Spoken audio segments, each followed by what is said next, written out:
Om Sahana Vavatu Sahanau Bhunaktu Sahaviryam Karavavahe Tejasvinavaditam Astomadvidvishavahai. Om Shanti Shanti Shanti. Hari Om Tat Sat. May that one protect us both. May that one nourish us both together. May we work together conjointly with great energy and vigor. May our study be also effective. May we not mutually and unnecessarily cavil with each other. Peace, peace, peace be unto all. So good evening and welcome to the talk on Tuesday Talk. I've selected a subject that would be relevant to two distinct traditions. And yet somehow they seem connected. Today, of course, for some, we are celebrating the 5th day of spring. But for others, we are celebrating what we call Shrove Tuesday. For the Christians, Shrove Tuesday. But for Hindus, it is Saraswati Puja and also Vasant, 5th day of spring. On both traditions, there's a great joy. In terms of Christianity, because there's a necessity to begin a stage of purification which leads up to a theological event that is central to Christianity. But it is also comes back to a great celebration of nature itself. What is nature? Nature really, to a keen observer, will come down to a few fundamental components. If we take any example in the context of what we call nature, let's take a human body. It is made from food. And during the process of the time that food was eaten and the time when it is all digested and assimilated, some inner power has a capacity to convert this raw material into living, functioning cells. And so we should surely wonder, what is that entity that does it? Very often we are asked, how can I love God? And the standard answer is because God is lovable. Why else would we love anything? But what is an entity that is lovable? Even in a human context, we find lovable entities. Many people love to love dogs and cats and pets because at least there's the advantage that you can't argue with them. They don't reply, they do what they're told, and they love you. You just see a puppy's eyes and every heart melts. There's a kind of innocence, a kind of willingness not to combat with you, not to have a battle of wills. And particularly if an animal is well trained, the animal will submit to your entire will and make you the one in control. So we have some kind of concept of what shapes our own love, and we can come to the conclusion that we can only love what is lovable. So that if we try to establish what is the source of our own life, and what is the aim of our life, and what is the motivation for us to mobilize our feelings and emotions, it would have to be that there's an entity that always gives, that never takes, and that always gives freely, never judges, never criticizes. This aspect of this outflowing or this outpouring is called grace. All of us are running on coiled solar energy. All of us are running on free air. That's from a physical point of view. From a psychological point of view, all of us are running on an unseen current that we register as thought. And sometimes we pay no attention to it. Sometimes it just runs on. And sometimes we assemble it, and sometimes we concentrate. But all of it is freely supplied. And when that matter, equated in the Upanishads to food, is taken in and through a whole factory process manufactured into a suitable material to have an electrolysis effect and to have an energetic exchange that gives bursts of energy, we also take that for granted. What is that unseen entity that does that? And how can we know it? And so there is a period of this preparation, this purification, through controlling the senses. From the Christian point of view, they call this Lent. And in order to prepare for that, then the Tuesday ahead of it, Shrove Tuesday, is taken as a day for enormous celebration. Because you can eat the things that are forbidden or restricted during this preparation time, but it all leads up to this spring. And spring in every culture is a very symbol of liveliness, a symbol where we can observe physically this grace manifesting as new buds, new flowers. There's a kind of freshness in the air that everybody acknowledges. There is a new impetus. All the animals that were previously in hibernation come out. And from a mythological point of view, Vishnu awakens from his slumber, having slept for 6 months of the human calculation, but still keeping aware. If he wasn't kept aware, the whole universe would collapse. Still keeping aware, a condition we call yoga nidra. Everything wakes up and prepares in a new way for new life and prepares for the summer. And this is why spring is called the king of seasons. So it is this great vasant, this great aspect of spring that should enliven us.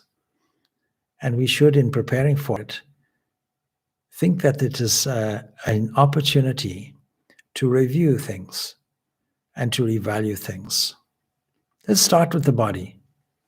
We can revalue the body simply by imagining that the body is an entity other than us. That is the I and the me and the mine. I mentioned this previously in a guided meditation, can be set out in front of us. And we can close our eyes and we can imagine there's a north and a south and an east and a west to it. Arms are hanging, legs are there, a trunk is also there, a back is there, top of the head is there, belonging to somebody. And from an amorphous point of view, a kind of nebulous seeing of eyes, I can appreciate this body that is made from food. It is not just the food. There's a converting mechanism. So there is grace flowing through that to enable digestion of the food and to enable every single cell of the body to function in coordination and independently. What a marvelous thing that is. So to know that requires that element of detachment. Detachment from the things that we feel we know in a different way. The familiar world around us is all made from this one material, but we don't necessarily acknowledge it. So prior to this, a question was asked, how can we teach such complex and difficult concepts? But there's nothing difficult about it. There's one entity, and this entity is worth knowing. And when we take our individuality as part and parcel of a certain biological evolution, or even psychological evolution, or even social evolution that culminates in a personality, it's leading us in a spiritual direction. That is to find and discover beyond the physical, beyond the mental, beyond the psychological, beyond the emotional, that which is unchanging. And so, what is this knowledge? We call science knowledge. We want to find out how things work. But the third component of this statement, there's one existence, the existence is you and one with that. And the third one is about the knowledge of the relative universe. And this knowledge of the relative universe, we also call knowledge. And in order to explore it in its most refined way, there's an inner sense of aesthetic appreciation for art and beauty and culture. And all of this is represented in one word, or one concept, or one form. And this form we call Saraswati. Saraswati literally meaning pools of water, one who has power or possession of those pools of knowledge, or of water. Those who know, you can put it like this, once the one who knows water. Now you think you know water, you simply open a tap and water flows. But the flowing aspect of it is a wonderful thing. And then where does it flow from? It may flow from a reservoir through a pipeline. And where is that from? It may come from another reservoir. And that may come ultimately from some river that human ingenuity and engineering has dammed and allows to flow and generates electrical power for us. And then if we trace where does that water come from, we can maybe trace it to higher ground, a mountain. In the case of the original Saraswati river that was so praised in the Vedas, the Rig Veda has this wonderful Saraswati as a flowing river and gives all honor and glory to this river because it is a symbol of purity. When you wash in a river. Water has the capacity to cleanse the body. Water has the capacity to give vitality to the body. We are over 70% water physically. If you deprive somebody of water, even mentally, confusion comes in. Water is life. And so what a wonderful symbol. Where does this water come from? Is this water not given to us free of charge? Does life not start from water? If this blue planet did not have water, there would be no life. That much we know. You might have some rudimentary life, but there's nothing for it to live on and develop. Currently, there's a great exploration going on the planet Mars. The scarring, previously seen many, many years back, indicated channels where water has been. And from satellite imaging, we can see where the Saraswati River itself flowed and dried up, and how in the Vedic times it had greater significance than what we apply or attribute toward the Ganga River today. Saraswati River was everything. It was the life giver. It was the entity that represented flowing grace in all its aspects. In a physical aspect, water is a life giver. In a psychological way, that current that we experience, that is flowing always to us, this we call thought. And thought in its rudimentary form is unshaped whatsoever. And we give shape to it. I made a slight joke earlier on when I gave out a daily thought, because today is known as Shrove Tuesday, as I mentioned before, and traditionally people make and serve pancakes.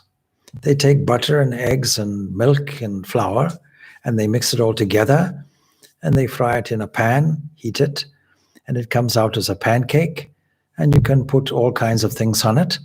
You use all the ingredients that you cannot use during this period of purification called Lent.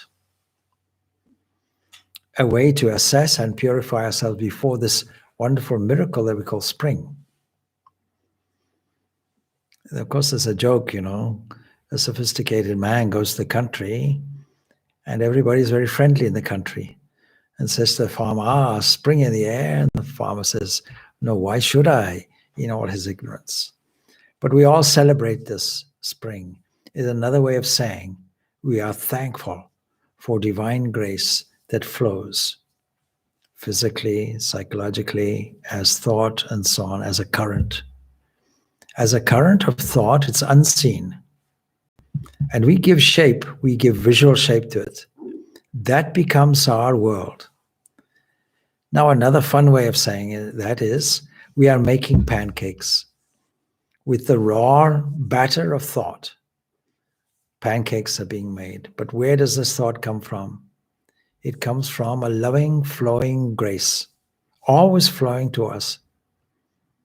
And we catch it at our substation that we have been given the privilege of calling I and me and mine, giving an individuality, so that we can continue accessing and applying this grace. And for a keen observer of this grace that develops it consciously and deliberately in a pure way, this grace becomes a manifesting grace to everywhere and everyone. We can imagine, therefore, all the bodies and all the individualities, so-called, that we see in this whole of nature as adapters. And I mentioned this on Sunday's question and answer as well. When we see a light bulb, there are two things that happen. First of all, when it's connected to a switch, let's call it divine grace. Then it manifests light for us, but it is always there on standby. It's never absent. It is only that we need to connect to it. In this same way, we need to connect to this divine grace that is flowing. And in connecting to this divine grace, we have the effects and expressions. Now, these expressions in anthropomorphic form, as Saraswati, can be seen. First of all, the flowing hair. This grace is flowing. And secondly, there are beads being held in the hand, japa, a sign of devotion and a sign of access to knowledge through the repetition of sacred sounds and names. Books are held. These are the Vedas. In the ancient days, all knowledge was held by the Vedas. When you were studying the four Vedas, but you were also studying other things. You were studying phonetics. You were studying astrology. You were studying grammar. You were studying various cultural things. All of this comprised an education system that came under the classification of knowledge. Knowledge, we can see, is necessary. It satisfies our curiosity. We have to have it. We have to know how things work, and we have to teach our children to think in these curious ways. Mythology is one thing and very good. Mythology inspires many values to the young minds. But we also have to give them some explanation of the common everyday things that occur and relate them to the deeper things of life. So there's an example for that. For example, we can tell a child, if you have a matchstick with a sulfur head, cold to the touch, you strike it on a matchbox, what will be the effect? The match will burn. How is it that you get fire from this stick? It's a kind of miracle. And the child will be open-eyed, open-mouthed in wonder at it. Are you curious to know how it happens? There's a friction that occurs. But I have to point out there's one condition. The match has to be dry, the matchbox has to be dry, otherwise it doesn't work. Now, in this way, we have to do something special. We have to agitate some friction. Some discipline has to be there. And when you have purity of mind, and Saraswati bathed, or at least clothed in her white cloth, symbolizes this pristine purity, this element of sattva. And when we apply this, then the internal grace allows us to reveal what is there. In the analogy of a match and fire, the inner fire is set aflame and exposed. And so there's a story in mythology about Saraswati. And the story goes that the deity Saraswati, who is the female consort of Brahma. Now, you may have noticed that in India, there are only a few temples, probably two, but the most famous will be in Pushkar in Rajasthan. Temple to Brahma. Otherwise, Brahma is not worshipped, not as a dedicated temple. Because Brahma itself is a cosmic mind. And for a cosmic mind or any mind to work, some movement has to be there. So in the Vedas, we are told that the first manifestation was Vak, the word. A word and a concept have to go together. And from this original sound that we can designate Om, that signifies both God with form and without form, the immanent and the transcendent, the Sagun Brahman and the Nirguna Brahman, manifests all the other vibrations everywhere. Until we get the heaviest of these vibrations, that those organs that themselves are vibrations called eyes and ears and so on are able to catch. They are suitable for catching certain portions of these waves. For example, in terms of sight and light, only the 7 colors within the visual spectrum is there. Ultraviolet, infrared, we can't catch. Gamma rays, we can't catch. X-rays, we can't catch in the normal way. There are many, many parts of the electromagnetic spectrum that we cannot catch. And so, Saraswati is approached. Why is she approached? Because this great entity that is symbolized and worshipped as a river of grace, we may say, is available to be tapped into when occasion arises. What was the mythological story where this occasion arose? There was a terrible battle between the Bhargavas, a group of Brahmanas, and the Hehayas, a group of Kshatriyas, military people. Now, of course, the story is a little subtle historically, because we find it's, you can say, is a battle between ritualism, if you will, and those who have the courage to challenge it. Swami Vivekananda will tell us that the history of religious advancement will be because of this eternal battle between priests and prophets. But anyway, they battled, and from this an all-consuming fire called Vada Agni came, and it was threatening to destroy the whole world.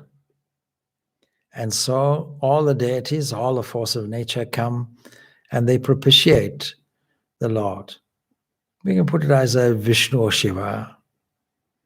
And so the Supreme has suggested that they go and seek the help of the mighty Saraswati. And so they have to go to Brahma's realm. And Brahma is even seen to be a disciple of Saraswati. And he gives permission, as it were, everything is agreed, and she comes down. Now, of course, in the form of a river, she comes down and quenches the fire and leads the fire and submerges it in the ocean.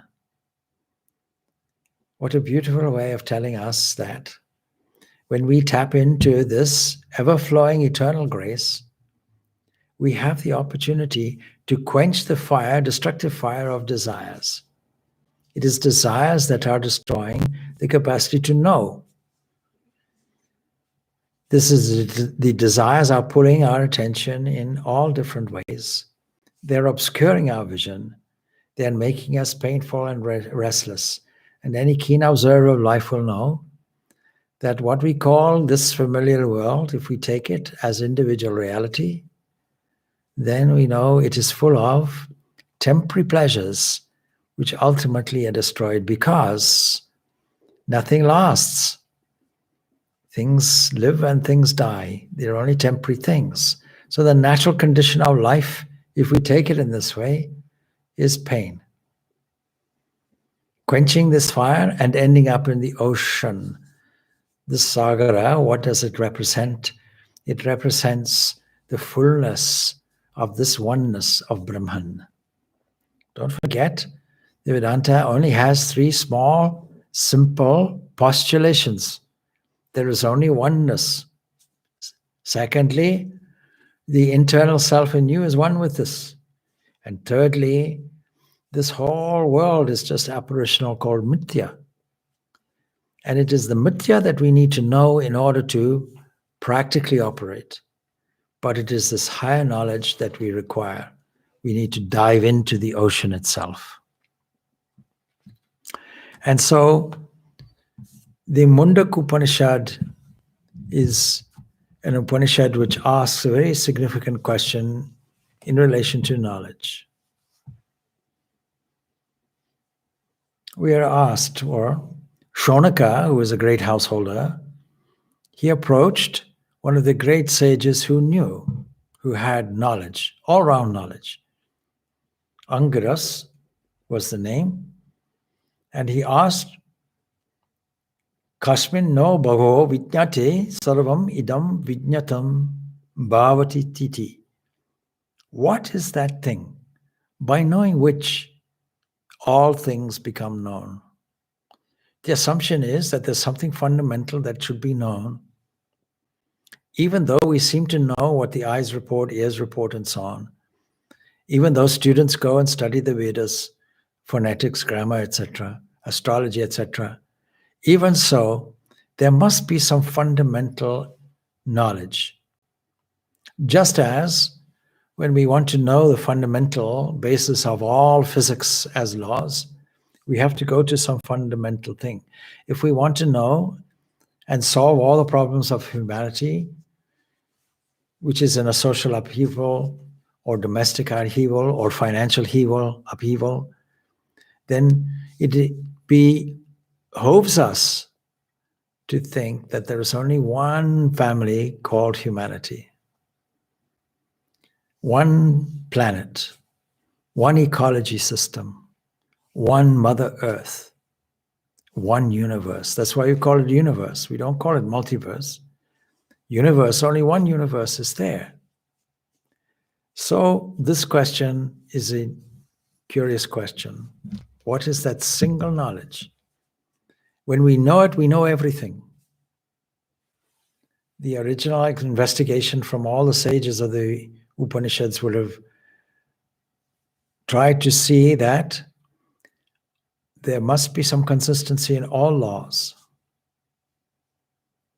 If I am able to investigate one small part of existence, then I can know what existence itself is. And the nearest proximate thing we can manage will be our own self, our own body and mind, what we in summary call I, me, mine, some individuality. This individuality is one of many, many fragments and other individualities. If I can explore what is the fundamental nature of me, then I have discovered the whole universe.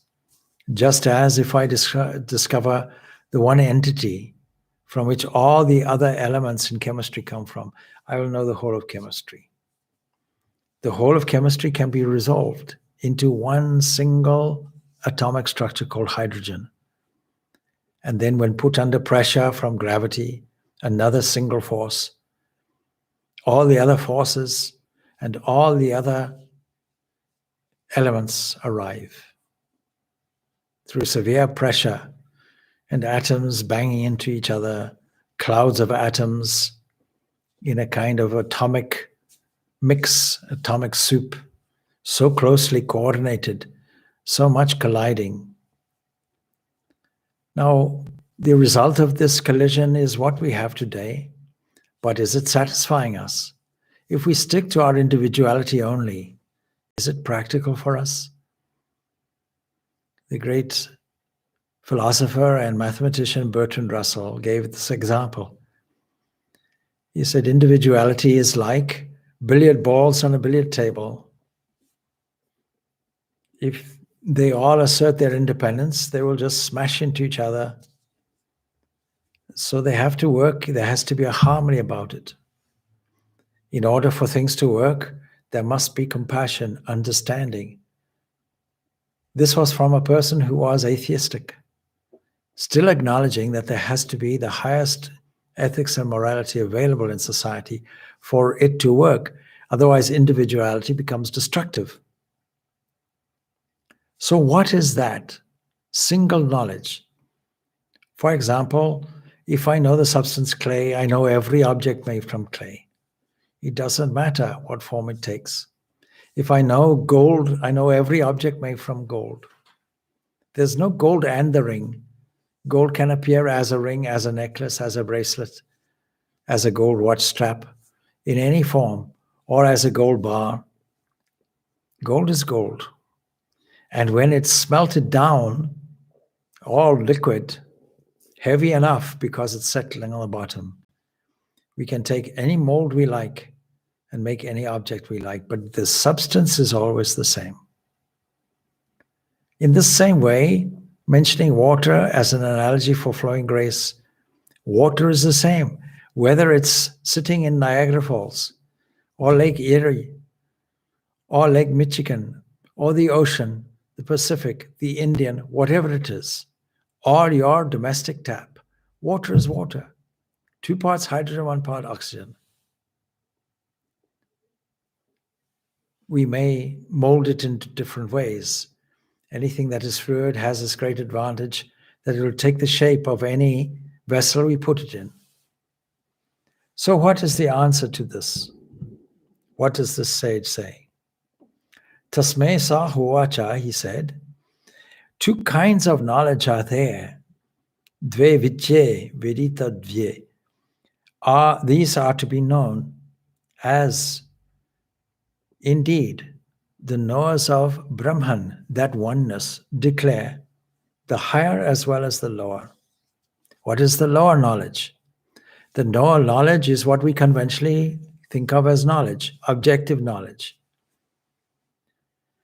So of these, the lower is, and he mentions all 4 Vedas, Rig Veda, Yajurveda, Samaveda, Atharva Veda, and then all the other things, phonetics, ritual, grammar, etymology, metrics, astrology.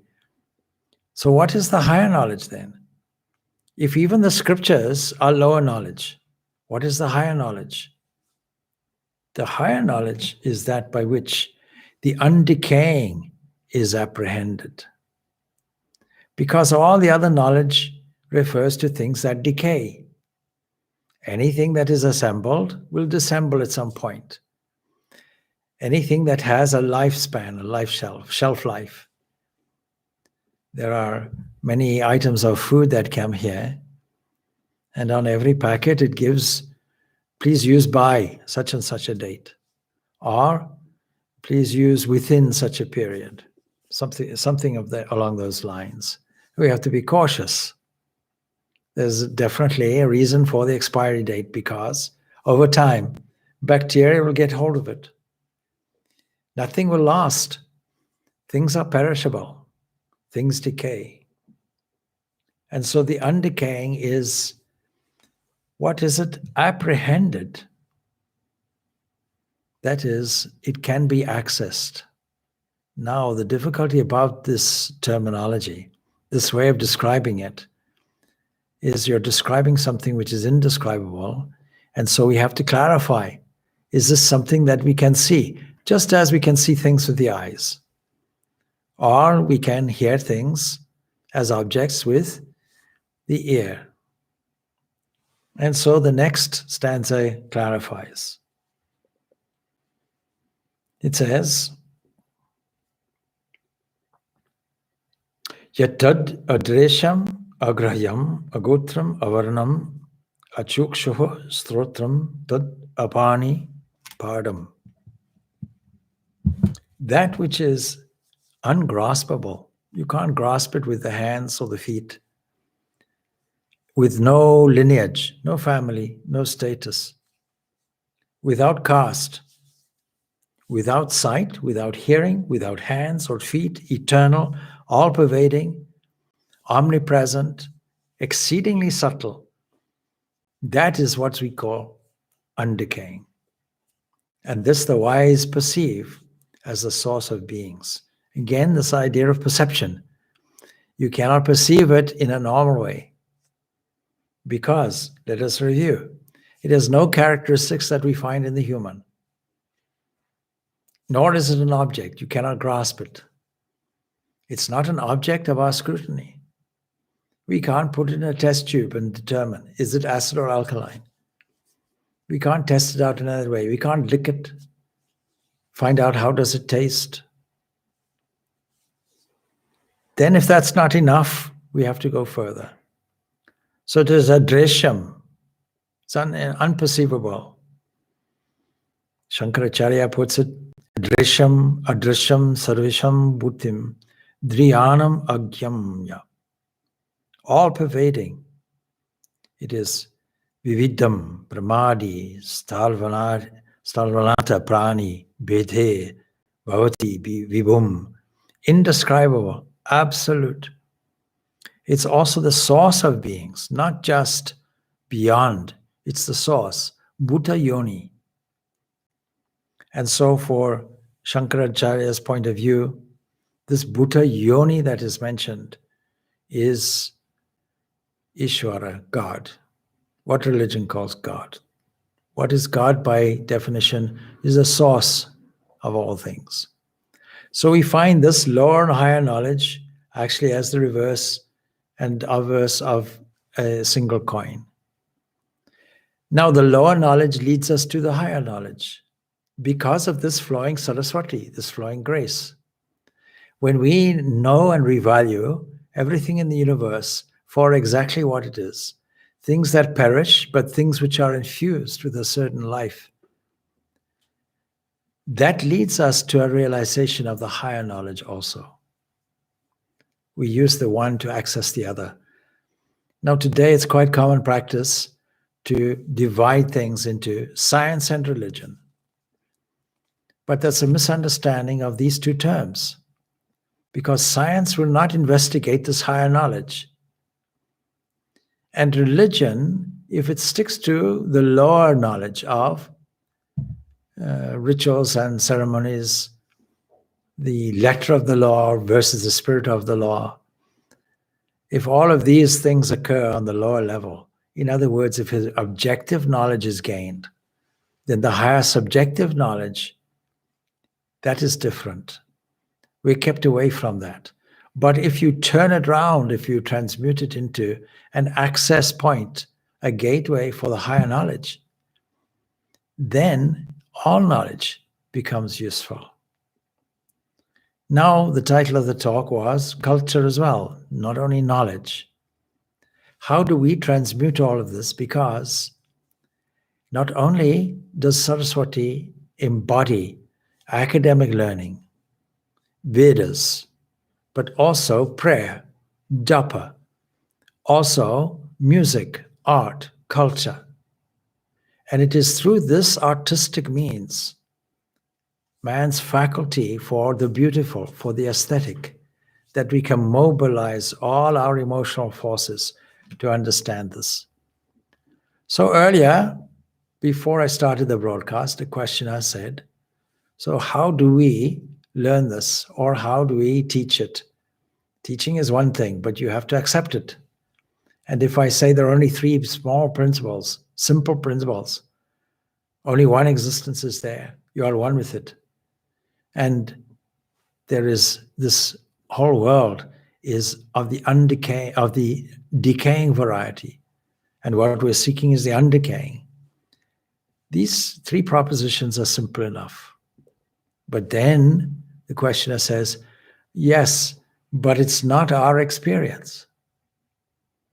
But part of it is your experience. This sense of oneness also gives you a sense of individuality. This sense of the decaying nature of this world around us, we experience in death, and we experience in change. 10 years ago, you looked in the mirror, some other image looked back at you, and you were quite happy about it. 10 years later, you look in the same mirror, you're not so happy about it. Things have changed. Was it the mirror's fault? You blame the mirror. You know, there's the fable story, the Snow White story, and the queen, the evil queen, is looking into the mirror and not quite happy with the reply. So things change. They look as if they're static. This is the great delusion. So we have to learn what is the truth about it. This word that is being used, Yoni, suggests that Brahman, that single entity, this undecaying entity, that seems to expand and seems to find itself as trees and flowers and bodies and food and energy, is the material cause of the world. In Sri Ramakrishna's language, there is the Nitya and the Leela. The Nitya, the eternal, is there, but the Leela is also there. And we have to acknowledge both. And when we deal with the Leela, we're dealing with the lower knowledge. And when we deal with the Nitya, we're dealing with the eternal knowledge, the higher knowledge, that of the undecaying. But let's allow one to lead us to the other. What a wonderful journey that would be if we were able to see this divinity transparent in all these faces and all these forms. In the Christianity, there was a great debate over the use of icons, the use of images. And there was the thought that we should destroy all these images because in the Jewish tradition, it was one of the fundamental commandments. You shan't have any of these graven images. No rhyme or reason for it, except that you should worship God. If these images represent something else, that would be the only logic behind it. But having destroyed all the culture and beauty within the churches, there came a declaration. The declaration in the 8th century came out. No, these images are useful to us. The human heart wants them, needs them, loves them, but we're not worshipping the image as such. That would be idolatry. We're worshipping what they represent and what they are infused with, because that being can take any form it likes and every form it has. And every form it likes is every form it has. And every form that we see is its form. And that means that what we see is seemingly fragmented oneness. It's the mind that makes this fragmentary point of view, or this fragmentary vision that we have. But it's a mistake. And it's not a perpetual mistake, because by the time we sink into deep sleep, it's no longer there. And this is what all the Upanishads are pointing out. So is there an example for this oneness? Yes. As a spider sends forth and draws its thread, As herbs grow on the earth, as the hair grows on the head and the body of a living person, so from this imperishable arises here the whole universe. Things which perish are come and they're gone, but there's one entity that remains. So how does this loka, how does this world exist? From what is this produced? Tapasa chiyate brahma, tato nanam abhijati, anat prano manaha satyam, lokaha karmaso chamrata. By contemplative power, by an issue of will, you may say, this Brahman, whose root indicates expansion, as it were, this expands, and from that, food is produced. What is food? What is matter? It is this one entity expanding in a framework of time and space and causation and function. And from food, life. All matter is food. All matter is consumed. All matter is transformed into something else, eaten by something else and eating something else. That's the image that's put in. Thence the mind, thence the five elements and the worlds. 7 worlds are there. And thence the rituals, and in the rituals, immortality. Contemplative power, that is the sheer issue of energy that comes forth. Bahusyam iti samkalpa rupena jnanena brahma strasyun mukham bhavati. That is friction, tapas, does it through austerity, if you will, or a rubbing, a friction that results in a fire that we call radiation. The sun is something like that, isn't it? All the matter squeezed in by gravity, and then hydrogen through pressure converted into helium and other things, producing great energy that takes some millions of years to come up to the surface of the sun and radiate and produce photons to see, and produces all the energy that we mistakenly call our own.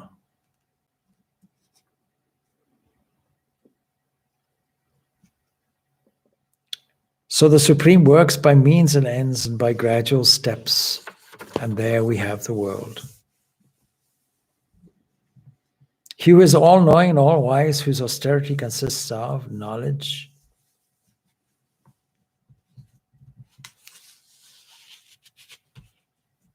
from him are born this cosmic mind. Cosmic mind is called Brahma, also called Hiranyagarbha, this golden one. Name, shape, and food, all of this comes from there. And so this Brahma, or cosmic mind, issues a vibration, expands, as it were, in the form of a name and form, that is initially in the form of a grand vibration that we call Vak, that has come down to us as Saraswati. The Veena, symbolic of devotion and love, but also the musical notes and also art and culture. What a beautiful thing when played back. Using this art and culture, we are able to access the innermost depths of our being because we purify the mind. The mind sings and dances and experiences at least a sample of our own inner joy and bliss. You know, today it's fashionable to think of this world in its most fundamental aspect as strings. There's something called string theory. But what is this string theory? Neither proven nor disproven as yet, and requiring some difficult and awkward and invented mathematics. And so, but the concept, how beautiful the concept is, that there is something vibrating, and from that, taking and shaping and misshaping produces different notes, different vibrations. And vibrations, if we have sufficient instrumentation to catch it, becomes the world of vibration for us, the comings and goings of the impermanent, decaying world that we see. Then there's another passage, of course. We can take it from the Kena Upanishad in answer also to a fundamental question. The reply, the I does not go there, inquiring what is this fundamental source that the Mundaka Upanishad is talking about. Nor speech nor mind, it's not the object.